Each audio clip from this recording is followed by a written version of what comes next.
I mean, that's very similar to, probably a case study that I can talk about at Microsoft. So, at Microsoft, Satya has created a COVID-19 task force.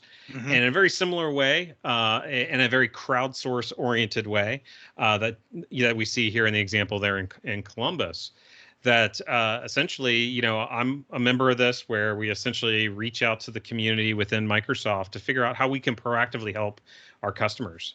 And what's interesting about that is, this is a fairly lean process, where, we looked at maybe 10 to 15 different criteria on what's going to make the most impact, and where do we get support in the organization. So I left that one out because I didn't want to seem to be selling Microsoft too much. But I think that is a lesson for other organizations.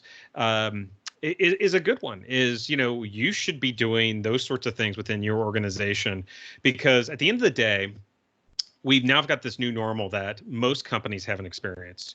And it would be foolish for decision makers wherever in the organization, or innovators with the role and title of innovator, that they know everything and they know every scenario and every circumstance. But actually crowdsourcing this to your employees, the employee that has to be the child referee and the school educator, et cetera, understanding from them specifically what would really be interesting, what would really help me, and pulling that in. And then obviously from an innovation perspective, being able to map that to what's most important to your business as well. So, I think, while, we're doing it at Microsoft for a very specific purpose, I think there's an opportunity also for organizations to do it to improve from the inside as well with all these net new experiences. So you talked a little bit there, Mike, about the idea of people bringing this back to their business. So I'm curious, how do you see these challenges impacting your business or your industry, being the high tech industry? What are you seeing from an industry perspective? Yeah, I mean, from a high tech perspective, it's probably more straightforward than a lot of other industries. For us as Microsoft, all of our cloud technology is taking off, and so now the question with customers isn't if we should do it, but it's how quickly can we be onboarded onto these types of solutions. And so I think Microsoft has done a good job of kind of this openness, flexible type of architecture, but also um, the notion of platform as a service. So with Amazon and others, there's this notion of, I can just use this as essentially another data center. Hmm. And it's super easy to lift and shift. But if I want to do it quickly, that can be challenging. Or if I want to really build on capabilities and reduce the operation. So Right. the whole notion of platform as a service is really, really starting to take off in times of crisis, because we don't want to have to go through due diligence of all the different frameworks we need, additional software. Do we have the licenses right into the contracts? Procurement, who knows where they're at? It did take a month before. Now it's going to, who knows? Now it's going into the black hole of who Right. knows how long it's going to take. Maybe it'll be shorter. I don't know. Maybe they'll surprise us. But so is more we can go up the stack, the better. And the greatest example of this is Zoom. Um, you know, very consumer friendly technology. I mean, there's some drawbacks, as if you've been reading in the press. There's lots of security issues. Google's banned it. New York as a state has banned it as a technology to use because of some of these vulnerabilities. But I don't think that's necessarily the lesson. The lesson is this very low friction technology got such mass adoption so quickly because it was frictionless, just like Right. the wine text solution from Gary Vee. It's super straightforward. It's easy to do, low friction, low barrier of entry. Let's go do this. And so I think from that perspective, from a Microsoft perspective, that is accelerating and is widely beneficial to our business. From another aspect, we had planned activities that we were, for the following fiscal year, which our fiscal flips in the June timeframe, But essentially, our thought process, I can't go to the details, but our thought process is all those things, since we did do a lot of diligence around these particular strategies, they still make sense. It's just we're putting them on pause. Sure. And we've been able to pivot our business to focus on these tactical solutions. And, we've been very careful not to, we talked about the Chinese word of danger and An opportunity, opportunity. Yep. but we're trying not to seem like we're like, oh, well, let's capitalize on this huge crisis and really milk people.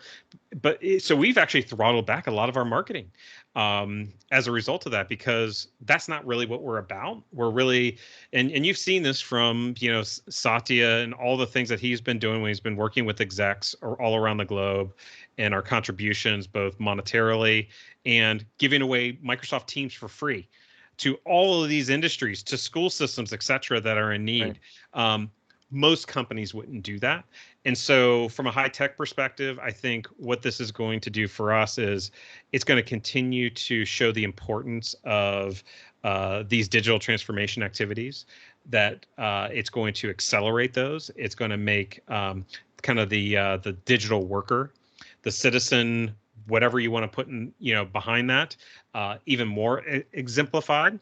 It's going to put a spotlight on platform as a service, but also it's going to put a spotlight on low code, no code solutions.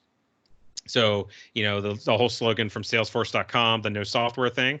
I think that, that's in the world of CRM, but if you look at like BI and apps, I think that's just going to explode now, because we don't have time to go and do all these deep dive requirement sessions and go through the process of acquiring these technologies. We're going to look at this and say, what's good enough to get us through X, Y, or Z? And it's not just going to be the crisis; it's going to be future state. What's going to get us through in this new normal that we're in, where there could be a pandemic a year from now, 5 years, 10 years, 20 years, whatever it may be. I think fundamentally this generation of people, just like the generation that dealt with this 100 years ago, or World War II or what have you, this is going to stay with people, and they're going to say, hey, we've got to accelerate our efforts, or we got to take this much more seriously, this whole digital transformation. And I think it's really going to start to accelerate those pathways to digital transformation. Others, let's say AR, VR, MR. I think those are interesting. They have application, but I think things that are super, super actionable and frictionless, I think they're going to get the majority of the attention here over the next couple of years. That's just my thoughts. I think there's a couple of things there I would touch on. So I think your idea of the acceleration of digital transformation, there was a gentleman named Mick Kirsten, who is the CEO of TaskTop, wrote the book Project to Product, which is all about the shift to a product-centric operating model that's been going on in our industry.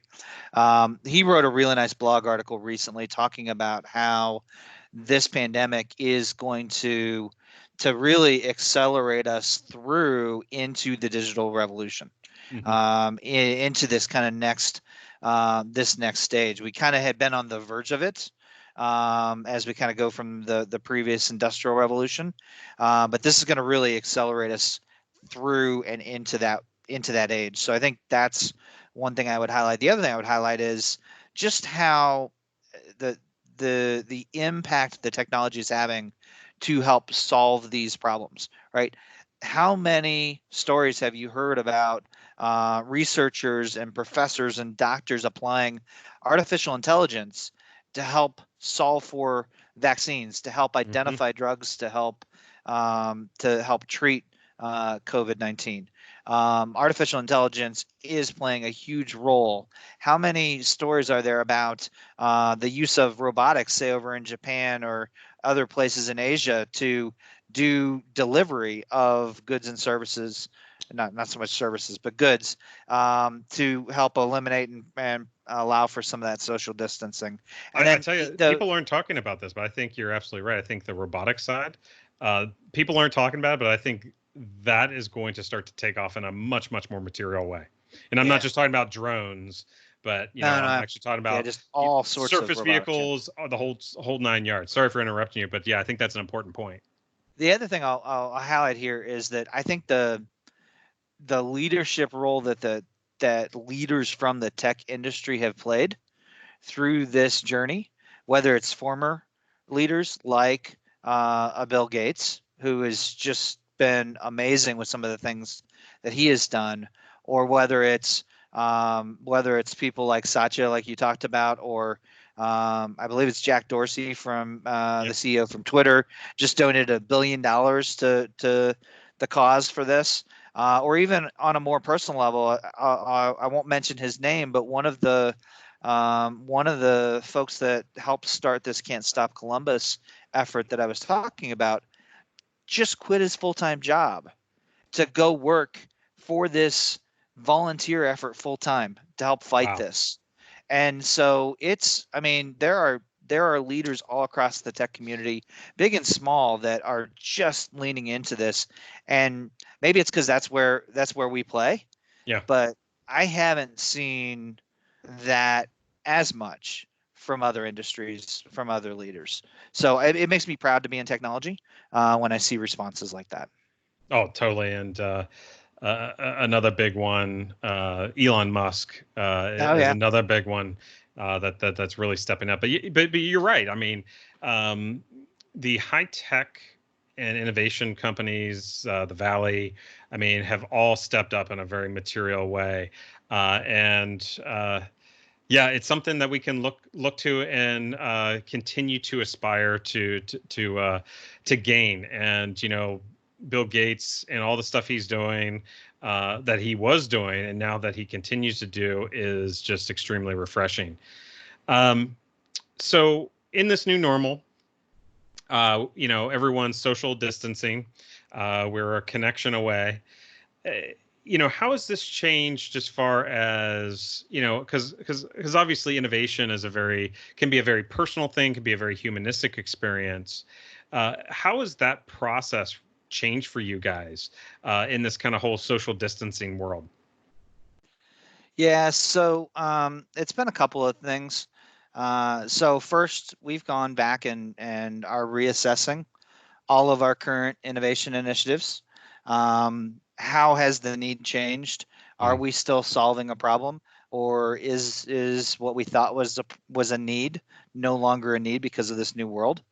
Or is this a better market fit? Right? We had a right. couple of ideas where we were planning on putting things in market, and we didn't think the target market was going to be quite as big as we think it's going to be now because of this digital transformation that everybody's going on. So I think that's one thing that we're doing. We're evaluating new opportunities. What are some of the new opportunities that are arising out of this for us to drive different innovation? Um, we're reassessing our trend spotter work. So we talked a little bit last time about how we, like a lot of companies, do an annual trend spotting exercise where we identify the top technology trends and how Mhm. they're going to impact us in our industry. We're going through right now an exercise to revisit that, specifically with the lens of COVID-19 and how is it going to change? What technologies are going to accelerate and what technologies are going to slow down their maturation as a result of this pandemic. We've had to reimagine workshops. We've had to reimagine user interviews. We talked a little bit about that earlier, so I won't go much into that. And then we've also been kind of leaning in. I talked about Can't Stop Columbus, but we've got people that are equipped to help the community. How Mhm. can we leverage that expertise in some of our community outreach and some of our things that we do? Historically, through Nationwide Foundation, we've done a lot of work to donate to the community, to volunteer.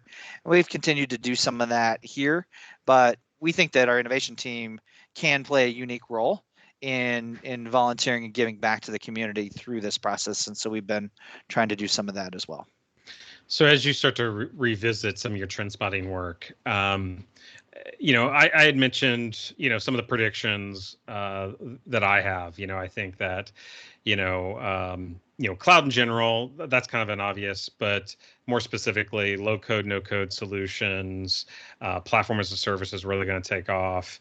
The digital worker technologies are going to continue to get focus and innovation around them. I think you're also, you hit on one that I missed, which is anything with intelligence built in is going to take off. So whether that is an agent, whether that is an algorithm, whether that is a autonomous vehicle or thing, whether it's aerial, whether it's an elderly care robot, what have you, that whole spectrum of AI technology is really going to explode. So for you, would you be able to share, some technologies that you think kind of catch your eye, as you've gone through a little bit of this analysis? Yeah, I think the robotics that you just mentioned, actually, elderly care robots, right? That's an area where we think there's a huge opportunity for Nationwide to come and help to provide extraordinary care in new and different ways. From a financial services perspective, when we talk about retirement plans, people tend to stick with their retirement plan or their annuity or their life insurance for an extended period of time. So we tend to be there with you during those stages of the journey, right? When you're trying to stay in your home longer, when you're trying to move into a nursing home, when you start to need elderly care. And so, but there's not a lot of, in some of those cases, there's not a lot of great solutions on the market. And so we believe that there may be some opportunity where technology can change the dynamics there. And we believe that it's a place that makes sense for us to look to see how we can help. And so that's an area I think that we're looking at specifically. The whole idea of digital coaching is one. We had already been seeing indicators that suggested that digital coaching was an area ripe with opportunity. We believe that will accelerate. And then I think when it comes to looking internally at our own operating model, at our own organization, I think it's critical that we accelerate applying technology against ourselves to become more productive. I think our organization needs to figure out how to continue to drive costs down. Now more than ever, every single organization has to figure out how to take costs out so that we can put our money in the right places, whether it's to support our members or to survive through the pandemic or to invest in ways to reimagine our business out the other side of this. So I think we need to revisit, reimagine how we do work internally to get more productive, leveraging tools like RPA and other AI automation techniques to do some of that. So I think all of those are going to be critically important and will just continue to accelerate. Yeah. Yeah, and there's a really useful model that I've used in the past. I think applies here in this situation as well. And I think we may have talked about this in the past, but essentially there's a type of road mapping that I would do called a social and ethical roadmap. And to be able to scenario plan, what if this happens? Not from a technology perspective, not from a business perspective, but from a human being perspective. What if these values change? So, for example, if we said now in this crisis, before it was, the culture in America is everyone should own a vehicle. What if that culture changes to we don't care if we own a vehicle? And actually, that culture is slowly changing. We're actually finding that between 1990 and I think it was 2005 that it went from 80% of teenagers got driver's license down to 60%. And so we see kind of that significant drop. But so there are some interesting tools we can use for that. Now, as we start to go out of this, do you think that your innovation practice will change its focus. So, for example, we talked a lot about these different technologies, but do you think you'll now focus more on the political side, the environmental or ethical, et cetera? Do you think that those pieces will be added more into focus now that we've gone through this crisis? Yes. Not much more to say about it than that. I absolutely think it will. I love the. I know I'm taking this back just a little bit, but I love what you said about scenario planning.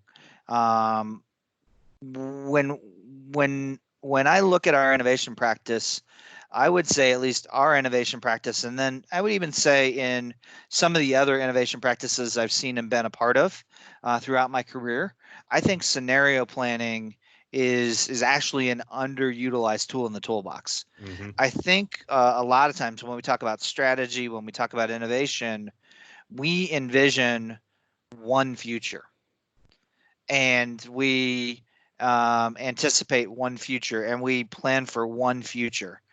And now more than ever, I don't think we can do that. I think we absolutely have to be doing scenario planning on the different ways that we as an organization, as a community, as a society are going to come out the other side of this, Hmm. and really do some significant scenario planning to try to figure out ways that we can help support that out the other side.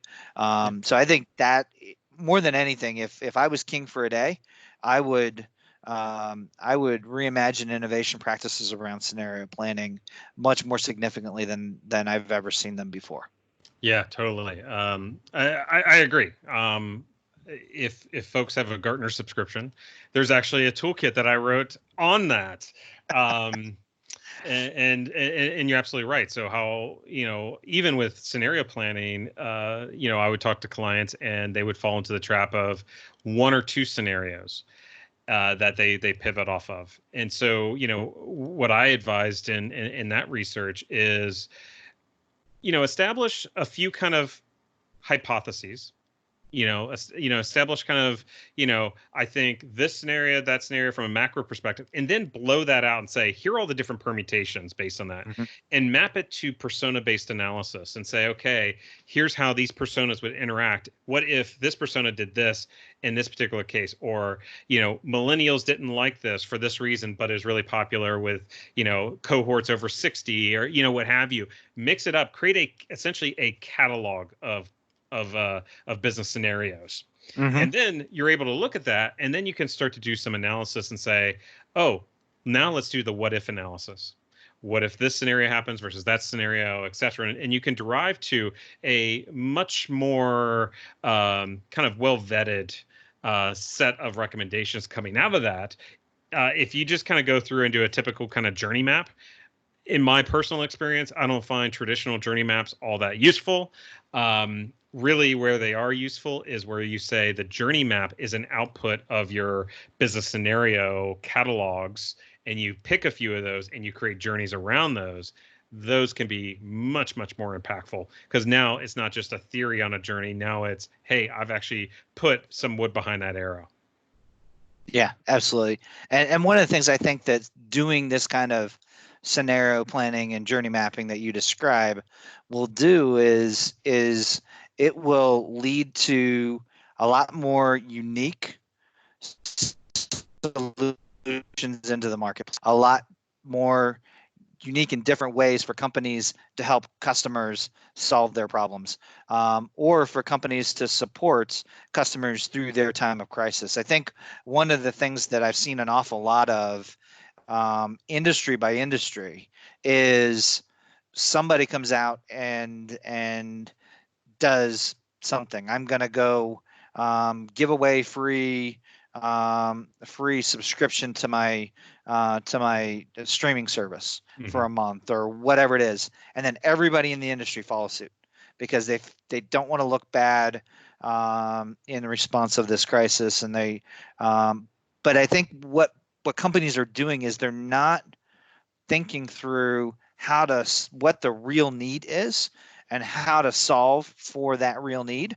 They've got a product and they're doing what they can, which great. They're doing something, Yeah. admittedly, but they've got a product and they're thinking about their solution from a product perspective rather than a customer perspective. And I think hopefully as we leverage more scenario planning, more journey mapping against those scenarios, then we'll start to see people offering up solutions that are focused on the customer rather than focused on the products that we offer as a company. Yeah, I completely agree. And, I think that's a good segue as we start to wind down a little bit here. Um, what recommendations would you give to innovators? So I think one clear one that we've been talking about has been, the usage of, scenario-based planning. What are maybe a couple other recommendations? And I'll pile on, but I'll give you kind of the first go at it. What would be some of those recommendations for people in your type of position? What would you recommend to them? Yeah, I think don't be afraid. I mean, this is a time when our organizations need us now more than ever to drive innovation, right? Innovation is how companies that are struggling through this crisis are going to be able to come out the other side. You're not going to come out the other side by doing what you do today and just hoping to recover, right? Yeah. We need to use innovation to kind of accelerate into the curve so that we can reestablish our companies and come out the other side stronger and better and offering more for our customers than we ever have before. So that to me is probably the number one thing I would say is don't be afraid. Yeah. Right? We talked about it early on. A lot of people are just kind of cautious. They're pausing. They don't know what's going to happen. That's okay, but just lean into it. Be a leader. Be bold with your ideas. Now's the opportunity, and the world needs it more than ever. Yeah, I couldn't agree more. And I think, to pile on there, I think, and this is kind of going to be a freebie for folks out there that actually do this, but I think someone should make a digital barber, because there's a lot of guys out there that, are in this quarantine, and people are going to need some haircuts. And, I might be borderline supporting a mullet at this point. So, I might need some help here. But, in all seriousness, I think with the being bold, we also have to be humble. Yes. And we have to look at this problem and drop the ego and the baggage that comes with that. If you are a strategist and now's the time to just say, okay, well, where can I help? Yeah, I've got this skill set, and yes, I was hired to do this thing, but we're in a different period of time right now. Let's drop that and say, okay, here's what I can do as a person to help move us forward. So I think, being humble, dropping the ego, and also, I think you alluded to this, being comfortable, being uncomfortable. Things are going to change. It's just what's going to happen.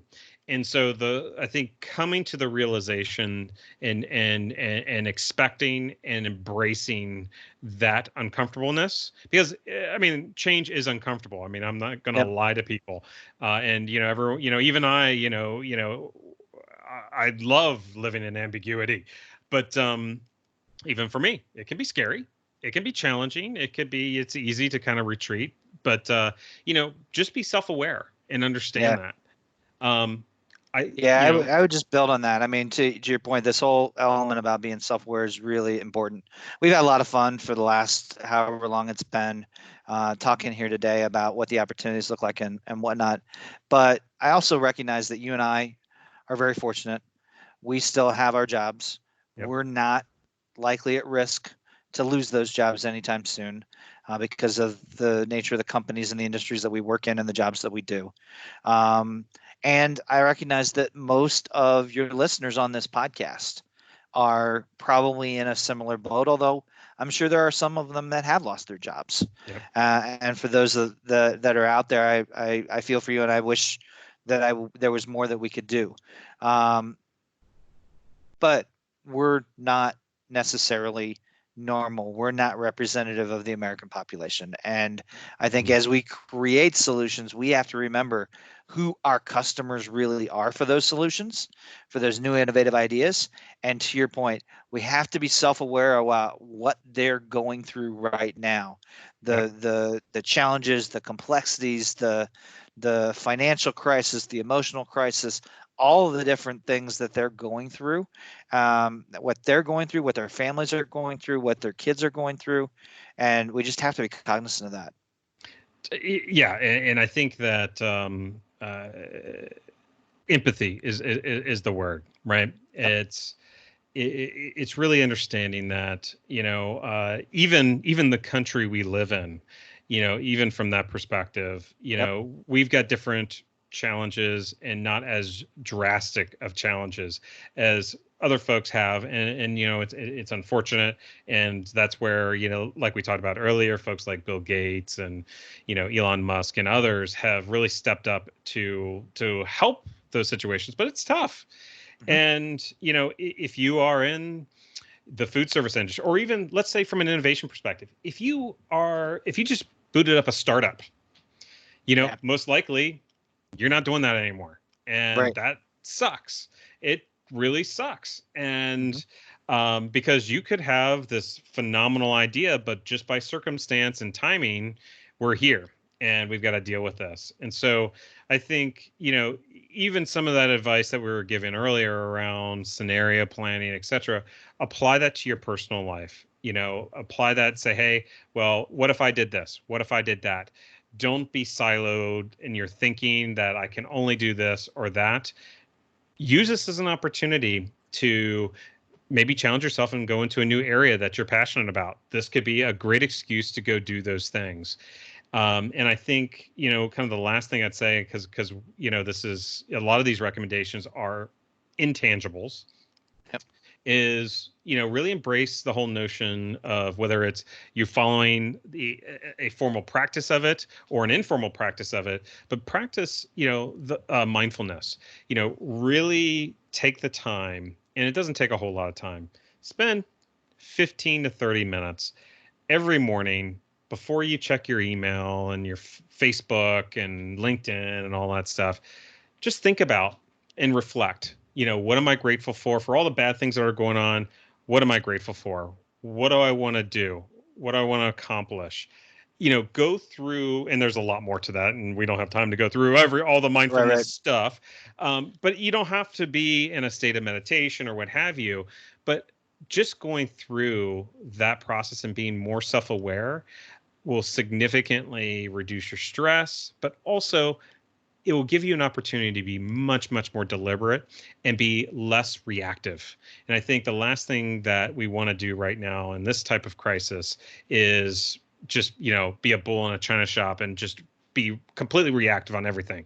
The advice of thinking strategically but acting tactically, I think still applies, maybe even more so now. So, Yeah. So, Mike, I just to kind of close there, I listened to a podcast called Manager Tools, and Mark Horseman is one of the co-founders, and puts out a regular email that talks about some of the things he thinks about. And one of the things he's been talking about lately is race, don't chase. mm, And it his application of that's been really in the context of dealing with planning for kind of budget issues and financial situation that you as an organization are going to be in there in doing. Don't wait till somebody says you need to cut your budget by 20%. Be thinking proactively about how you're going to do that. But I think that whole idea around race, don't chase is critically important to all aspects of our life. I think that idea of thinking about what's coming, planning for your scenarios, the different alternatives, and getting ahead of that, and being proactive with that instead of reactive is great advice for us to apply in all aspects of our lives. yeah, completely agree. So, as we close out here, Mike, is there anything that you want to kind of leave us with? Selfish plugs, anything along those lines as we start to depart here? No, I would just say I think my last thought around Race Don't Chase is probably a good final thought for me. If you like some of the stuff that we talked about, feel free to reach out to me at mike.fulton@nationwide.com or look me up on LinkedIn. Love to connect with people on LinkedIn and share some of the things I'm seeing and learning from, and love to learn from others. So would love to connect with folks out there if anybody has interest. Awesome. And wherever the bells and likes and all that stuff may be, make sure you like, subscribe, do all that great stuff since we're now Five doing video stars as on well. iTunes. 5 stars, just like your Uber guy. Rate That's that right. 5 stars, baby. All right. Well, listen, Mike, as always, it's a pleasure having you on. I think, I learned a few things today. So As that did was I. awesome. And I hope others have and find this interesting. So hope to have you on a more regular basis. Sounds good, Mike. Thanks for your All time. right, sir. Take Bye-bye care. now. Bye. And stop.